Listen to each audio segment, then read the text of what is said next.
It's a cute little website. Really tells you what kids think about stuff. I know my sister, I don't have children, but my sister does. She has a child, and she looks at it quite frequently. And I'm sure Nick imminently is going to take a look at it to see what various different children think about Shrek's Adventure, Madame Tussauds, the London Eye, all the good stuff that there is to do in London, and some of the bad stuff as well. Right, anyway, we've got lots to talk about on this show. We will be opening it up for calls, and we'll obviously take some of your comments as well. Please do get in touch with us. I'll stick the link for the studio into the comments section as well. So if you want to come on, we'll be doing that in about kind of 10 or 15 minutes time, giving you guys a chance to join us. We'll also, once you get into backstage, do check that there's a private chat, because it'd be good to get some idea of what you guys want to talk about before you come on as well, so that we're kind of a little bit prepped for it. Nick, you haven't been with us for a few weeks. Where have you been? What have you been up to? I've been all over, Marky. I was in Asia for a little bit, doing some work stuff, and then I was on holiday in Spain. So I've been flitting in and out, but happy to be back in London, back on Murali End with you, man. So you tell me, and I think it's only right that we spread this knowledge. When you were in Singapore for a bit, and you said you ate at some absolutely fantastic restaurants. Do you want to give him a shout out, or if you want, you can just keep it a secret? It's up to you. No, yeah, I'll give him a shout out. The best the best Sri Lankan food in Singapore. My man Rashina Lendra at Kotua and Station by Kotua. If you're in Southeast Asia, go and check them out, because they're amazing, amazing Sri Lankan food. So I was at Staten Island yesterday eating Sri Lankan food. I went to that's New York Sri Lankan hub, right? That is obviously Staten Island's the coolest place in New York. It's famous for two things. It's famous for the Wu-Tang Clan and famous for Sri Lankans. Like separately, the two coolest groups of people in the world, Staten Island, they've come together. I call it Staten Island because every time I go there, it's way too. Get well stuck into the black pork curry, the malupan, and the mutton rolls. And the blood pressure goes up, but in a good way. But what I was going to say, Nick, is that you have now fully transitioned to Sri Lankan uncle stage, because if you're like me, you're a Sri Lankan uncle. All we do with our lives is we just travel around the world looking for Sri Lankan restaurants. Just eating purely Sri Lankan food. Just eating purely Sri Lankan food. Like, it's really started to wind my wife up, but she understands. That's what I do. That's my hobby. Now, it doesn't matter if we're in Toronto, if we're in Melbourne, if we're in New York, if we're in Paris, if we were in Singapore, if we were in London. It's just like, right, where can I get my malupan? Where's doing the string hoppers? Where am I going to get a kotti roti from? And it's like, pizza's good and everything. New York pizzas is good, but New York kotti could be better. What am I missing? What are they doing? And that's exactly what you've done when you go to Singapore. And I love it for you, Nick. Welcome to the world. Yeah, man, I should say I also went, it wasn't Sri Lankan run, it was South Indian, but I went to a dosa spot, and my hopes for it weren't that high, but it was a banging dosa and the best wade and the best sambar I've ever had in Singapore and Little India. I think it was called Murugans. So yeah, there's another little tip for anyone in Singapore. Wicked. Just before we go on, just want to remind you that this show will be available as a podcast at some point. We've had a couple of technical issues since we've opened it up to people, so it might drop a little bit later than it normally does. But we're trying to get that sorted. So hopefully within an hour or two of the show ending, it'll be available as an audio only show. So if you're just finding it on YouTube and you're like 4 minutes in and you're like, I want to listen to this, hopefully eventually at some point they'll stop talking about food and start talking about serious cricket issues. Then, but you don't have time to watch the whole thing, then get onto your podcast app, Spotify, Apple Podcasts, whatever podcast app you've got, search Murali End, download it, also subscribe. It really helps us out as well. We need to try and we've got big aspirations for this show, so we need to try and grow it as much as possible, and that's with your help, with your numbers as well. Do jump in behind. I'll put the link to jump into the studio, and we'll get people on to have a chat with us in about 10-15 minutes time on actual serious cricket stuff. We've got this T20 domestic T20 tournament. There's 3 teams, the Greens, Greys, and the Blues. It's kind of unclear what the idea was behind it, but we've got it now. We've kind of speculated that this is to kind of get the players in line for putting their hand up to come into international, for the international team. We're on the road to the World Cup. It's like 7-8 months away now. Has anyone caught your eye? Has anyone impressed you? What are your takeaways from this tournament? Is this a tournament, because there is only 3 teams, that is really going to prepare players for playing international cricket? Yeah, it's strange, Marky, right? And I think that if you really delved into this deep in the corridors of SLC and asked people what this tournament's for, what purpose exactly it's supposed to be serving, you'd get some confused and conflicted answers, right? Possibly banging old drums that we've struck before. But what are we, 5 games into the tournament now, and we still haven't seen a score past 200. The Greys, I want to talk about the Greys specifically. I don't know if you guys touched on this last week, but that top 3, Dickwella, Chandimal, Lahiri Udara, 3 guys north of 30. Like, Dickwella's been discarded for a while. 3 guys who I would say don't really have a present or future in Sri Lanka's T20 setup. So what are they doing in the tournament, right? I noticed that I think in the Greys squad not getting a run out, you've got guys like Shevon Daniel, you've got Movin Subasinghe, you've got Garuka Sanketh. I think Sinath Jayawardena is in that squad too. So you've got, these are guys who we've been talking about for a good couple of years, right? Who we still don't know if they're any good or not, because they aren't really any further in their development than they were 18 months ago, 2 years ago. At this stage, would it be more beneficial to be giving spots like to young guys? Again, Barnaker, I'm a Barnaker fan, but it seems clear that Sri Lanka have moved on from him. Why is he playing in this tournament? Then I guess the other side of the coin is that Chamika, someone who they have moved away from, has been really great in the flashes that I've seen. I'm a bit confused by it all, Marky. I wonder if you can bring a bit more clarity than I can. So there's a bit of a history, and I know you know more about this because you're Sri Lanka cricket's premier historian. And Islands 11, go buy it. It's a great book. There's a history of playing these kind of setting up these little tournaments when we've kind of ahead of World Cups and trying to figure out who the best players are and what we're missing and that kind of thing. And I kind of understand it from that perspective. I think the problem is, though, what you were touched upon, and a frustration I've seen from a lot of people in terms of comments and tweets that have come out, is how risk averse SLC and coaches and people around the game in Sri Lanka appear to be. I think you're spot on. What we and don't misunderstand me, right? If they can come out and say we think Chandy is somebody who can get us through the next World Cup and can do a job better than anyone else can do in that position, I would totally respect that. But I totally understand what you're saying about Naroshan Dickwella, and he's a player I like, right? He's just not been in the running for the last 2 or 3 years. We know what he can do. I'm not saying he's done as a professional cricketer. He's absolutely not. Now that if you look at the proliferation of T20 leagues around the world, he can definitely get games and contracts and all that. But I don't think any of us have been following it closely had him anywhere near a international T20 squad unless something absolutely dramatic had happened. And you just think it's that, because I look at what's happened in Pakistani cricket, and even to a degree, I look at what's happened in West Indian cricket, where they've hung about with the older players for way too long and not allowed the youngsters to come through. And then when they come through, the gap between domestic level and even, a lot of the and full international level, especially when you go to World Cup, is so big. We're expecting them to perform a miracle at that point. And that's where I think that being risk averse is at this point is really unhelpful to everyone, right? Because realistically, none of us care who wins this tournament.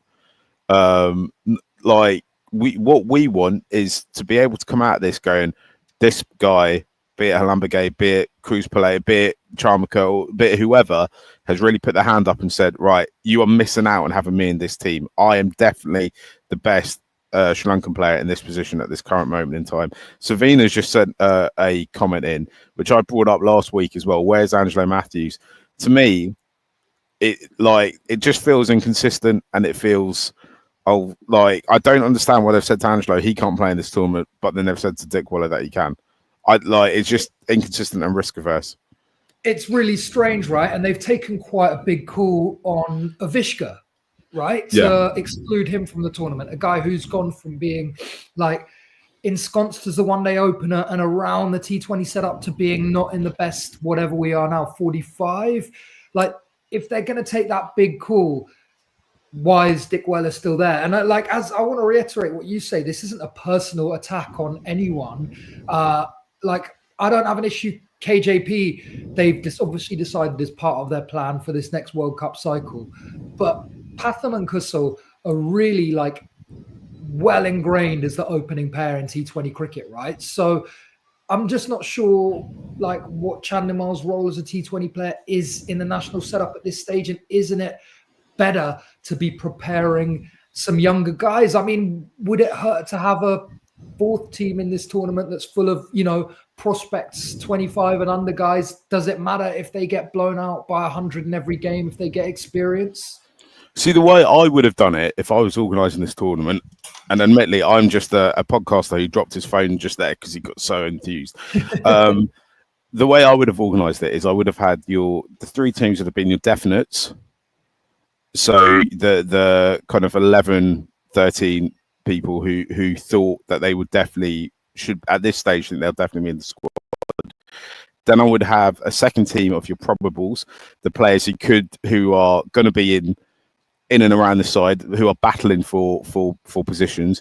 And then my third team would have been absolute possibles, people who really had to do something special here. If Dick Well had come in and was scoring centuries every time or scoring 40 or 50 runs every innings and incredible strike rate, then all means get him in. He's obviously a form player. There's a lot of T20 cricket to play between now from that Zimbabwe series all the way up to the World Cup, right?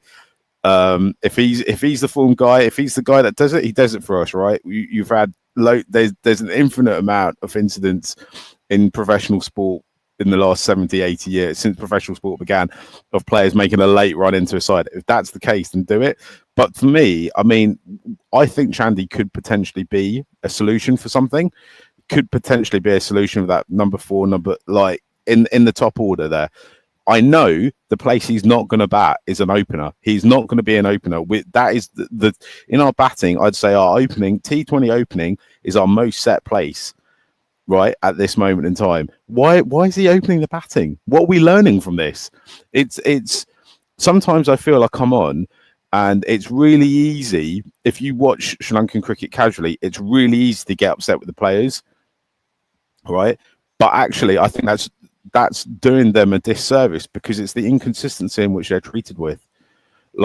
Go into this tournament going, right, this is the team, this is what we think our strongest 11 is, and people can debate that. This is what we think our second strongest 11 is. This is what we think our third strongest 11 is. Secretly, though, these are the actual spots that are open in the side. We know we need a number 4. We could potentially need a number 3. We know our kind of bowlers are slightly our pace bowling in particular seems slightly open, right? So these are the positions that we know, and then we need finishers as well. Whoever performs in those positions gets there in the squad. Take them to Zimbabwe. Let's make it kind of a true meritocracy at this point. But there just doesn't seem to be any of that thinking, and they've got these sides. Suddenly, it's become about it's that short termism about trying to win this tournament. I don't care if the Greys or the Greens are the win. No one cares. It should be about this tournament in particular. Should be about fixing problems. Am I wrong, Nick? No, I totally agree. And I think that would have been a much more sensible way to structure it, like definites, probables, possibles, because also then at least you get team combinations working, right? And as you say, specific roles. I was also just having a look at the emerging squad that went to West Indies recently, and loads of these guys who were in the emerging aren't playing in this tournament, right? Nipun Dhananjaya, Shevon Daniel, Sohan De Oliveira, Sahan Kosala, Dhananjaya Lakshan. I haven't seen any of those guys. Ravi Rasantha. So like, yeah, it just. I know I've made this gripe a million times, but it seems to me in Sri Lanka that the pathway is so slow, and that the time it takes from being almost there to being there is really, really long. While we see, like, yeah, cricketers who SLC seem to be done with internationally, keeping on having these places in and around squads. It's totally bizarre, the thinking. I don't understand it. I think it's like I'd say it's like 2/3 there. I think Sri Lanka is currently producing really good players, like really interesting, fascinating players, like we've always done. I also think that the enthusiasm is still high. People still think that there's a chance that Sri Lanka can have a really competitive side at these things. It's just the excellence and the execution isn't there. They're not thinking about it. I think having this tournament is a good idea, but I don't think they're thinking about what they actually want to get out of it, which, like, it's just, as fans, I think it's just deeply frustrating. Look, Nick, we know what's going to happen. We know that AKD and Narendra Modi are going to be in a golf cart driving around their Ahmedabad stadium. We're all going to be waving at them at the end of the game. Narendra Modi is going to hand over the trophy to Charatha Salanka. But the path there is just so rocky and so like could be smoother. Just have a process. Have an easy process. But also, we were talking about it. We were talking about it in the town hall a couple of weeks ago, Marky. Like, at this stage, is there realistically a pathway for someone outside of the squad to come in with less than 9 months to the World Cup? And I don't really think so. Yeah, I think this could have been the pathway, but I think they've kind of blown it. I had big hopes and aspirations for this tournament, but I'm not sure. I'm just not sure what they think they're going to get out of it. If this is the kind of lineups we're seeing, if this is the pictures that we're preparing aren't good enough to tell us whether or not these guys can play at international level. In my opinion, the whole thing is on the back foot, isn't it? We're just starting on the back foot constantly, and we don't teach in cricket. You don't score big runs when you're playing off the back foot, right? I would also ask, why is it all at the SFC? Like, I don't I imagine that's a cost reason. Like that's kind of cost saving, isn't it? Yeah, but I mean, there are enough grounds in Colombo, right? That you could have games at the Tamil Union, games at the Colts, games at the CCC. Like, I don't know quite how many strips there are at SSC, but I imagine some of this is being played on used pitches, and the World Cup's just not going to be like that, right? No, absolutely not. There's an interesting comment. We will get to more comments, and also if you want to jump on board and talk to us, we'll take people on air with us in a bit. So do come inside. I'll put the link up shortly as well. Ravindu said, just a dumb question, but why don't they have a speed guns for broadcasting? I mean, come on, apparently they have a net worth 35 million USD or something. It's a very good question. I don't know. They've obviously decided that it's not worth the money. I have no idea how much a speed gun at a broadcast event costs. They're quite happy to tell us that they've got a lot of money. They told us last week. Was it last week with the press release saying they had loads of money? So I don't know. Maybe there's better things to spend money on. Who knows? We'll take your calls and questions shortly. Do join in. Coming backstage. Just put the link out again. Nick, it's 30 days till the Women's World Cup starts. Sri Lanka have become co-hosts of that. There was a big ceremony to mark the 30 days, which involved Jay Shah and a couple of Indian players. Those Sri Lankans were involved in it. That's okay, because it's technically India's tournament. We've kind of snuck in around the back door for this. What is a bit sad for me, though, is the women's team haven't played any international cricket since that tri-series, which was months ago now. And I just think that, again, we might be dropping the ball here on a great opportunity. Yeah, it would seem so, man. More just shoddy planning, right? Yeah. The tournament's been set in stone for a long, long time, and we've been calling for fixtures for ages. And as far as we can tell, just absolutely nothing. I don't quite know what to say about this, Marquis. But I mean, you'd think it would be something that SLC were conscious of, considering the way the T20 went last year, right? With no wins, that they've got to do really well in this tournament to keep some of that momentum and some of that public support, which built up in the wake of that amazing Asia Cup triumph. I don't know quite why that hasn't happened, and it's a concern, right, that the women are going to go into this tournament somewhat undercooked. Obviously a lot of international stars playing in the 100 right now, whereas most of Sri Lanka's players are kind of sitting with their feet up. It seems like they should be playing a three-way internal tournament rather than the men, right? So I think they were up till last week. I think they had some internal I missed that. Well, I guess on. At least that's something. Yeah, I just think even if they managed to pull over a smaller an associate team and got some games with them, I think that game time would be kind of invaluable, right? I don't know. Maybe they're all away in a secret camp and all sharpening up their skills, and they're going to come out in the beginning. I think end of September it starts, and be absolutely amazing and be superb. Maybe they thought going into the tournament last T20 World Cup, which they kind of underperformed in, I think they might have thought maybe we played too much cricket going into it, and we're going to do the exact opposite this time, opposed to trying to find the golden medium. I'm excited. The Tri Series was the 11th of May, so that's now 3 months ago. By the time the tournament comes around, that'll be almost 5 months to have passed. That's a long time to have your last competitive match before a tournament. Yeah, presumably there'll be a couple of warm-ups going into the game in September. But I mean, you want kind of something. You want a series before that, right? A nice bilateral against a Zimbabwe or even a Malaysia, or is it Thailand? Isn't it? Thailand are pretty good. Thailand. I think they probably felt that last time the Ireland series sort of set the train off the tracks a little bit. So maybe they need a tougher test, something no pressure. Yeah, you see that Ireland series though. I think there's two things about it. Is that firstly, I think it was the conditions really that actually got them, because I was at one of those games and it's so different to England, let alone Sri Lanka, because it's much windier, it's much colder. I think the pitches are kind of probably a bit more bouncier because of that than English pitches are. It's so foreign to our players.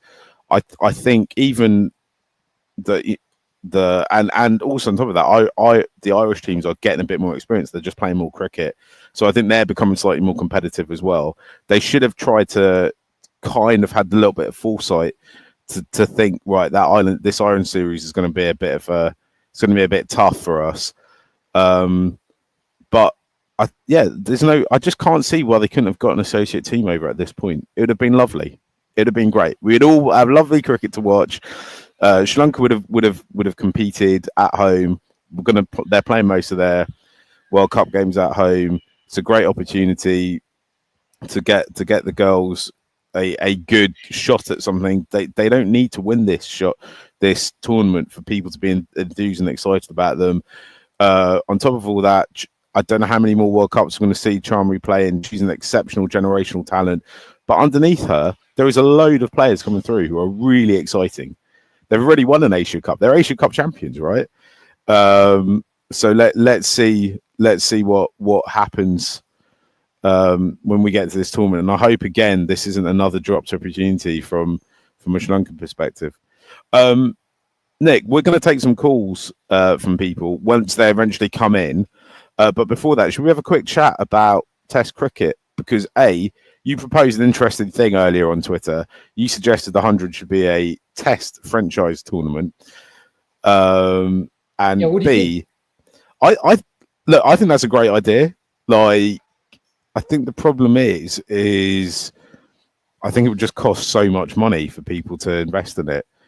And but weirdly, I think that there is people who would invest in it. Obviously, I don't know these people, but if you look at the way the 100 sales happen, look at the money in the IPL, there's obviously a lot of billionaires who love cricket and who would put money into it. So I think it could potentially work, but I think it's such eye-watering sums of money that it's very difficult to find people to to kind of back it initially. So the seed money that you'd need to get it going, I think, would be quite difficult to find.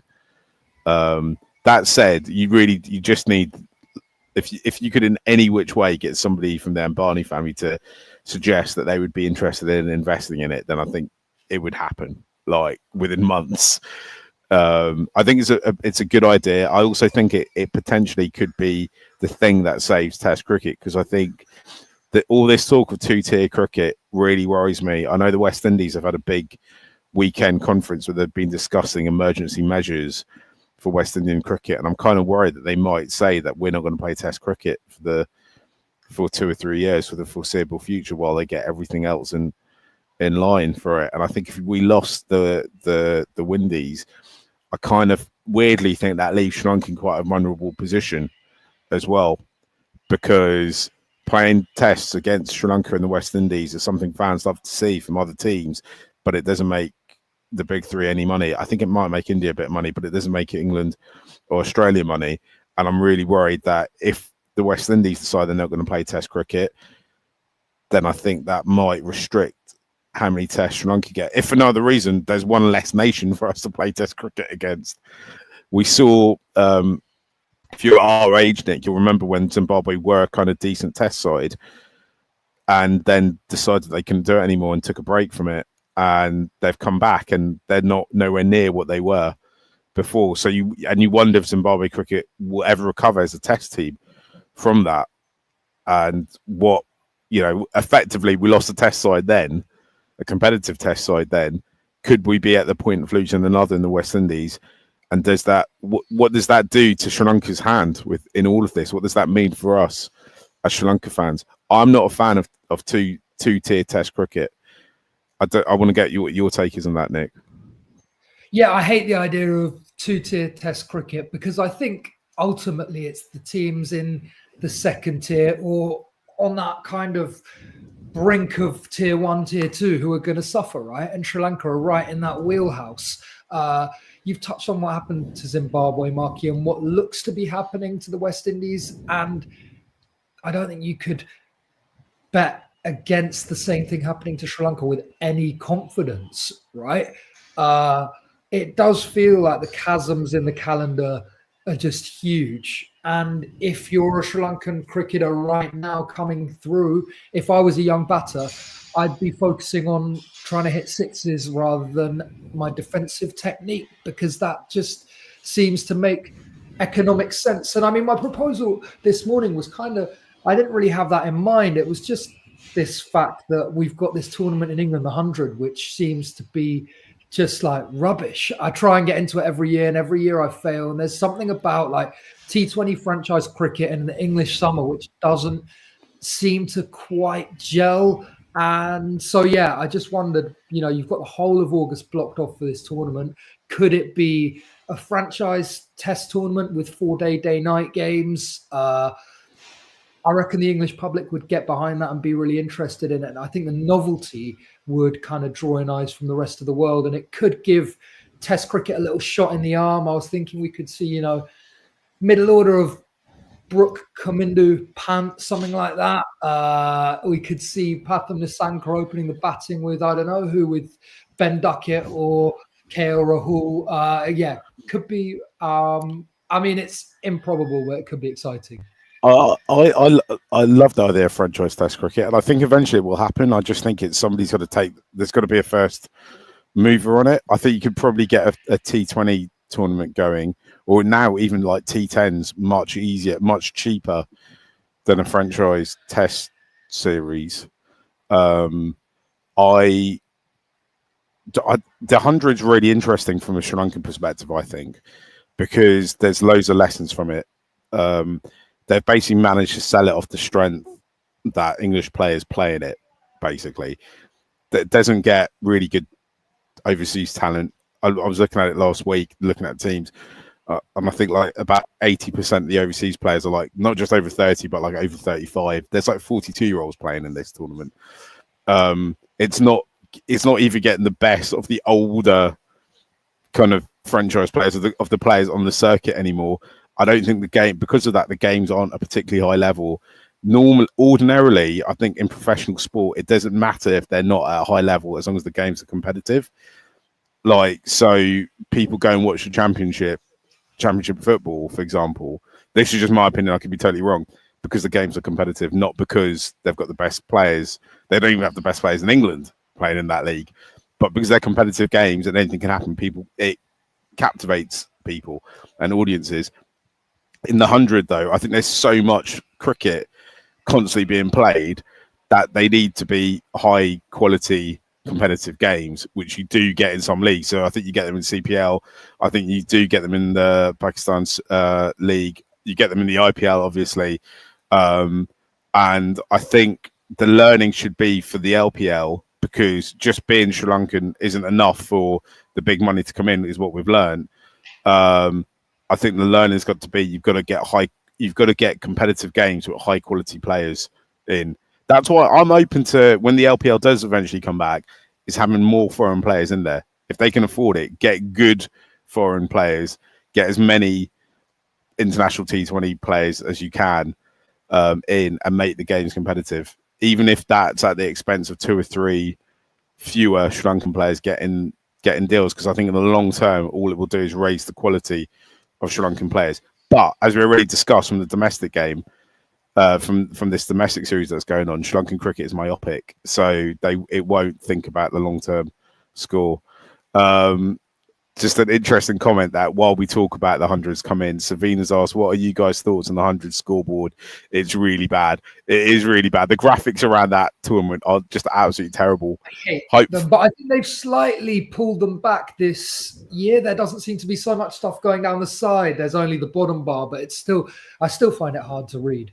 And I think the other thing is like the pitches, or the fact that it seems to swing around a bit, but like, do people want to see 100 plays 100 in a 100 ball contest? Maybe I'm a bit of a simpleton, but I think you want to see sixes being hit, right? Yeah, I think so. Apparently next year it's going to go to a regular T20 tournament, and if it does, I think that's just much more beneficial. I mean, there is and I know, Nick, me and you've talked about this at length over pints, and I think I'm much more anti-ECB with regard to the way they've set up the 100 than you are. But I just think this idea that if you totally change, because you're not really changing the rules, you're just changing the way it's presented and the kind of messing about with the format a little bit. I don't think that's enough that new people are going to look at those graphics and be like, I can get into this now, and it's 100 balls, it's easy. I mean, I think you should never assume that whoever's out there trying to watch or could potentially watch whatever you're making is thick. And I think that's fundamentally the problem at the core of the way they've reformatted the 100, is they've just tried to kind of present it as such a simple, dumbed down version. But I don't really think it does anything for anyone. Yeah, I mean, I'm aware that this is not a Sri Lankan cricket issue, so we shouldn't be banging on about it. But it's also more confusing. I was watching it the other day, and I can't remember. They were sort of 90 or 48 balls, and I was thinking, is that good? I had to convert it into overs to try and figure out where it would be in a T20 game, and it's meant to be making the game simpler for people. So, yeah. Well, 100 balls is the strike rate, right? Yeah, that's strike rate. Yeah. So you're like, all right. Anyway, guys, look, if you want to jump in and talk to us, there's loads to talk to us about. You can come on and say whatever you want, or you could ask us questions. Just tell us what you're thinking. Give us what you think the T2011 would be if the World Cup started this week. That's an interesting way of looking at it. Hit the link in the comment section. Come and join us. I'm going to try now. I'll mess this up, so you might lose us for a minute. We're still there. I'm going to try and reconfigure it so that we've got space for you guys on the screen. There's currently no one backstage waiting, so if you want to come on, you'll get on pretty quickly. Right. So I think you can hear me, but can't see us. And if I press this, that's not right. Oh no, I've lost us. We're all gone. We're still here somewhere. We're still here. You just can't see us. Hold on. Can you see me? No. I'm gonna have to cut this bit out for the viewers. No. Oh no, that's not right either. I've messed this all right up, haven't I? Cool. Right. I think what I need to do is take this off. Then if I put that, no, we're gone. We're gone. Can't see us. Hold on. Let me get this. Let me sort this out. No, where have we go? Oh, I know what I've done. Right. Discard. I've pressed the wrong button. There you go. That looks normal. Right, if I press that and then take away that and then press that or that. There you go. Oh, someone's trying to use the booth behind me. So I do this from the gym now. Because in New York it's it's quite early in the day. Hold on, someone's just sent a message through that needs to be. Mark picked Dickwell in the next T20 Open over Kushal Mendes. Dickwell, BR, and Sadira have better improvement through this tournament, ready for the Zimbabwe tour. I mean, I just, I'm not really sure if that's a serious comment or not, mate. But that there we go. If anyone wants to join us backstage, please come on and do it. If you don't, we'll call an end to these proceedings. Are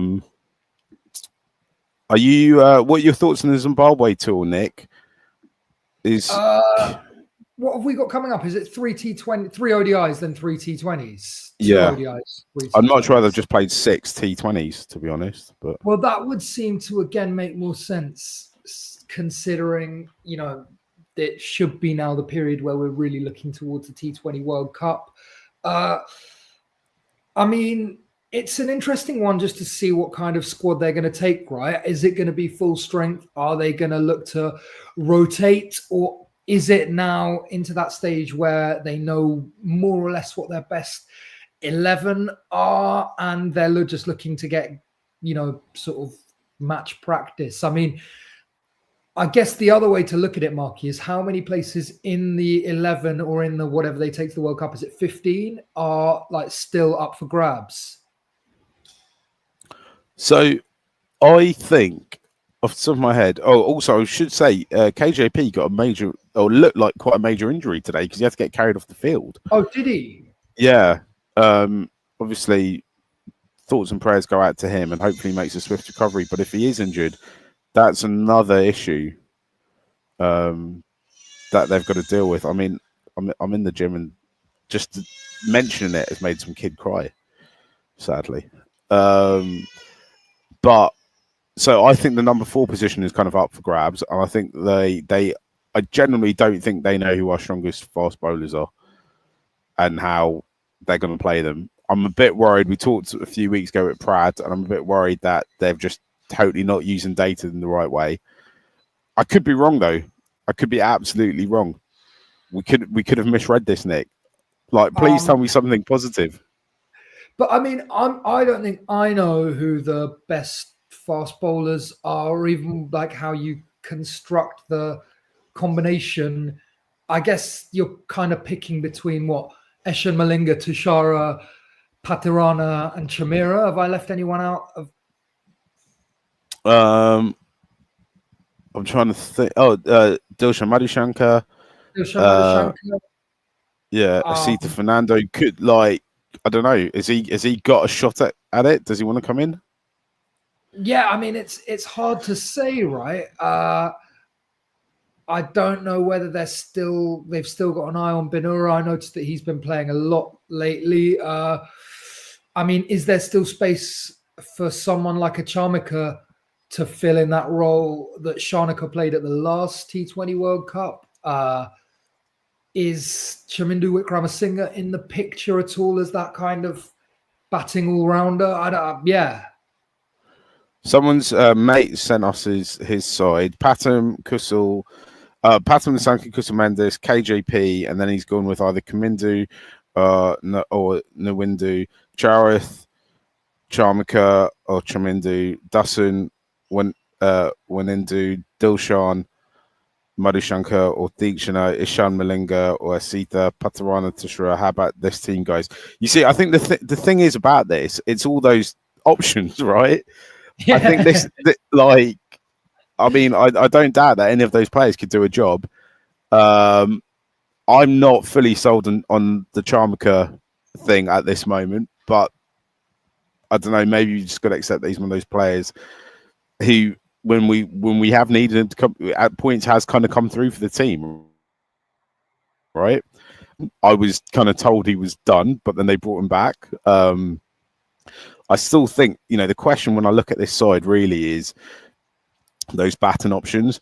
Sorry, the bowling options, and I think actually this probably is pretty close to the squad that will end up going. I'm not sure. Someone else has just messaging saying Barnaker.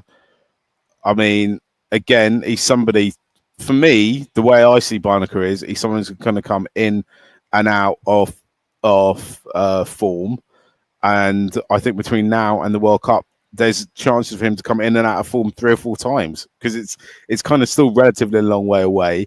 I also think it's one of those things where if we're gonna start Barnaker and or Dustin or Charmaker or any of these players, I think pull them aside, take them to Zimbabwe, and then figure out who's coming, who you think is going to be the finishers once we get to the World Cup, and go, right, you're my guys.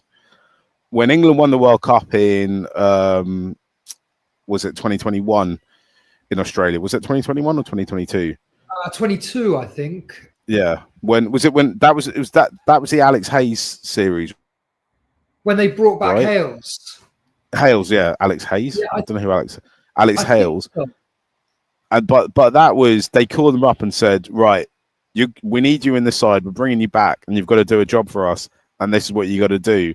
And he came and did it. They defined his role, and he ran with it. There wasn't none of this. We're going to pick you for 2 games. If you don't, fire for us, you're dropped. I mean, just poor old Avishka Fernando, man. Like, less than a month ago, he starts 2 games for us. And then within a month, he's not in the kind of top 45 players in the country. Like, what is going on there? That's raw. And where do you think that leaves him for the Zimbabwe ODIs? Are you assuming he's not going to be part of those? So the way I think it's going is that our ODI team and our T20 team are probably drifting further and further away. I'm not saying that's a bad thing. If that works, it works, right? We got to do what works for us. We don't try and ape what other teams are doing. We don't try.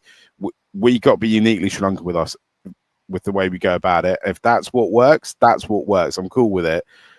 I just don't know where that. My worry is his psychology as a player. Like, what is he thinking?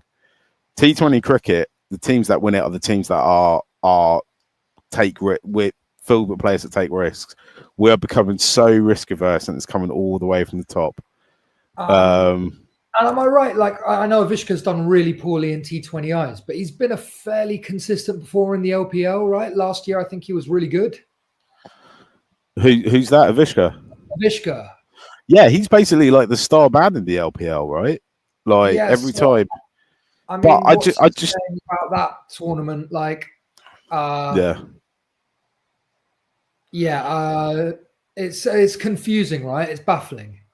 It's utterly baffling. Who knows? Yeah, the last LPL, he averaged 37, striking at 162. So I mean, you can't, like, if that guy's not in your best 45 players, then there's a lot of talent. Yeah, the only thing I will say, Nick, is the last LPL was over a year ago now, right? Yeah, that was like this time last year. So I get.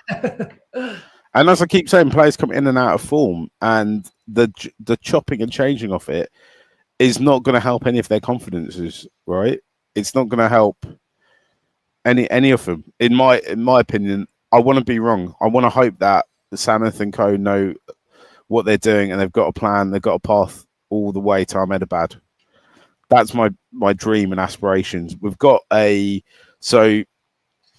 Zimbabwe series in about 10 days' time. I think 10 days, just a little over 10 days. Then Asia Cup mid-September. Then I think Pakistan. We're going to Pakistan. Is that right? I think so. Yeah, and then the LPL, and then England will come in at the end of January. and then it's after that. It's I think about 4 weeks away from the World Cup, so there'll be warm-ups and various different things. There was some talk of an Ireland series. I don't know if that's going to happen or not. Ireland coming to Sri Lanka. I don't know what the situation is with that. Because I've heard it's on, I've heard it's off. So there's a fair bit of international cricket still to play. I think they need to coming out of Zimbabwe. We need to know at least our kind of top 20 players, not just our 15, but also, and we know what our kind of bowling options are, and also to a degree we know what each bowler offers. And again, that's what you're looking at. Can the data give us the right matchups and make sure, right, we know that Dilshan Madushanka is always going to get wickets against Australia or whatever it is, or whoever the matchup is. I think for me, it's the kind of batting positions, and if the players have been treated right for it, that's what I'm worried about. Anyway, Nick, should we wrap this up for today? I don't think anyone wants to come talk to us today. That's all right. We'll be back next week, or we might be back later on in the week as well. There's a few interesting interviews and people coming on in the offing, so do keep an eye on what we've got going on. Right, Nick? Some good stuff. Yeah, cool. Right, thanks for watching. Thanks for listening. We'll be back in the next few days. See you all later. Bye.